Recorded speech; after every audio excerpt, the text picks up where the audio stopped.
करतो आहे पालकाची भाजी. पालकाची भाजी करण्यासाठी आपण हा 3 वेळा धुवून घेतलाय, 3 पाण्याने धुवून घेतलाय, चुरून घेतलाय.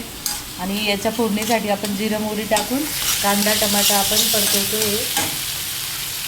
तो म्हणून आपण याच्यामध्ये कांदा टमाटा टाकले म्हणजे वेगळी गिरी करायचं काम नाही त्याला.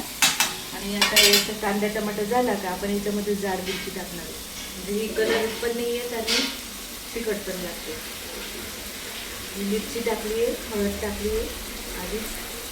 आणि त्याच्यावर आता आपण पालक टाकणार आहे.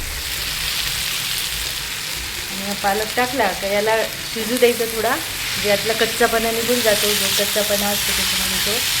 आणि मग शिजल्यानंतर भाजीचं तुम्ही धपाटे पण करू शकता, पालकची ग्रेव्ही करू शकता, किंवा मग मुगाची डाळ टाकून पण पालक हा होऊ शकतो जर आपल्याला पातळ भाजी पाहिजे असेल तर. किंवा मग अशी पण खाऊ शकतो आपण, कारण याच्यामध्ये मीठ टाकायचे. आपण आता याच्यामध्ये आवडीनुसार मीठ टाकणार. 1 चमचा पालेभाज्यांना खूप होतो, कारण हे दिसतात खूप, पण शिजल्यानंतर थोड्याशा होतात. आता या पालकाचे आपण पकोडी पण करू शकतो, धपाटे करू शकतो. तर असा हा डोळ्यांना चांगला पालक आपण आता शिजवून घेणार आहे त्याला.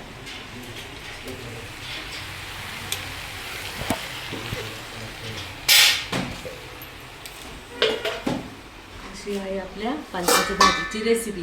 आणि ही आपण बनवलेले आहे उडदाचे वड्या आम्ही आज टाकल्या, तर त्या वड्याचं याला ताजे वडे म्हणतात.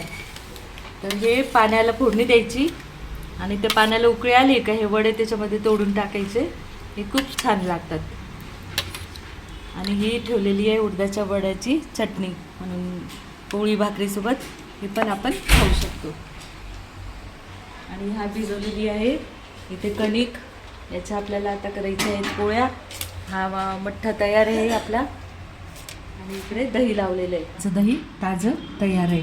उन्हाळ्याचं दही ताक काहीतरी असलं म्हणजे जेवणामध्ये पण अजून मजा येते, म्हणून मग आपण ताक दही उन्हाळ्याचं ठेवायलाच पाहिजे.